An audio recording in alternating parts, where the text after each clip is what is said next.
What a complete, total and utter failure that was.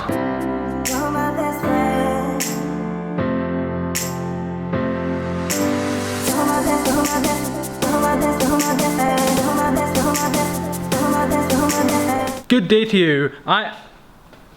Messy in here.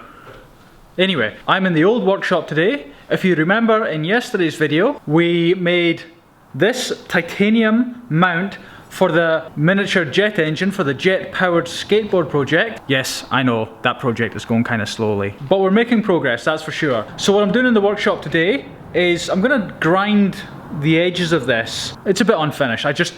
Obsessive personality, I want to get it right, even though it's just a sort of throwaway thing, might be used once or twice. Now this is the grinder that I'll be using. It's a real workhorse, so we never clean it or anything like that. But that grinder was the second bit of equipment I ever bought. The first was a tumbler for smoothing the titanium. The second was that grinder. Now you might have seen this before.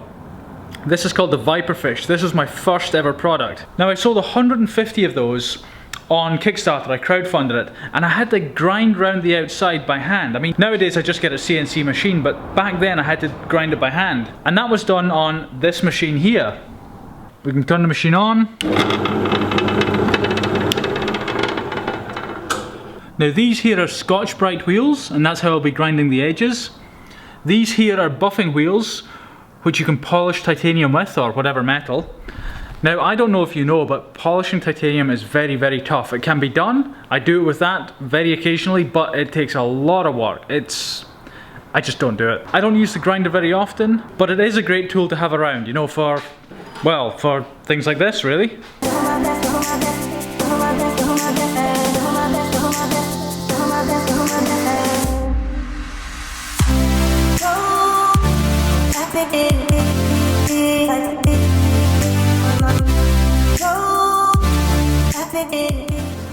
You know what? That's way better. It just feels nice. It's just good. It's the little details. So what I'm gonna do now is attempt to put it in this machine here. Now this is the tumbler. That's the machine that does the smoothing and gives my titanium products like the pen, the tweezers, the carabiners, etc., the nice finish. I don't know if this will fit. We'll just have to see.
Now my main concern is that this tumbler is too small for the part, but I mean if we look at it, then it kind of looks like it might spin around. It would get jammed that way, but yeah, I don't know. It might just tumble over and over like that, so let's try it.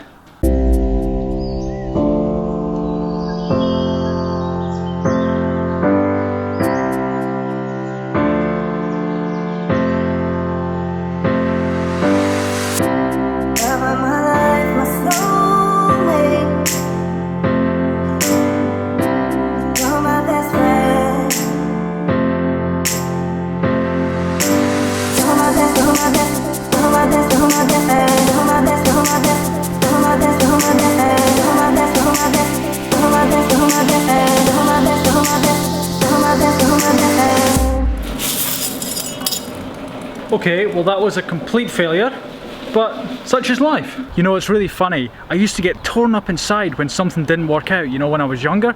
But now, like, when something doesn't work, it's fun. In fact, it's funny. It means you can move on to the next thing. You don't have to, like, think about will it work, will it not work? It failed miserably. Move on.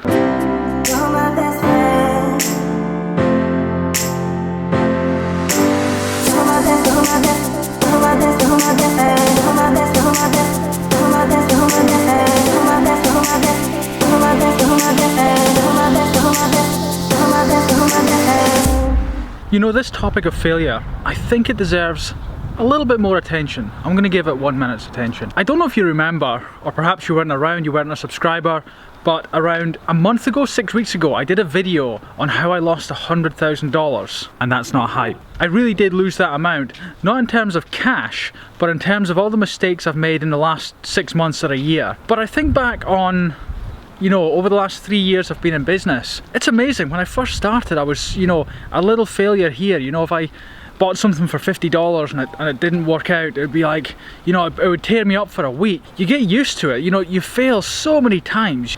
Right, I'm almost down at the beach. I'll let you see where I live. This is about 90 seconds walk from my house.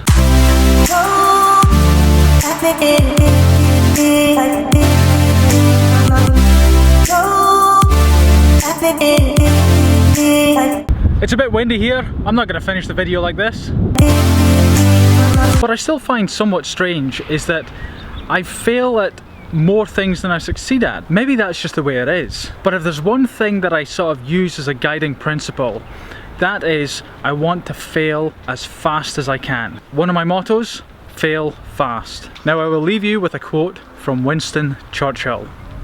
He said, "Success is the ability to go from failure to failure without losing your enthusiasm."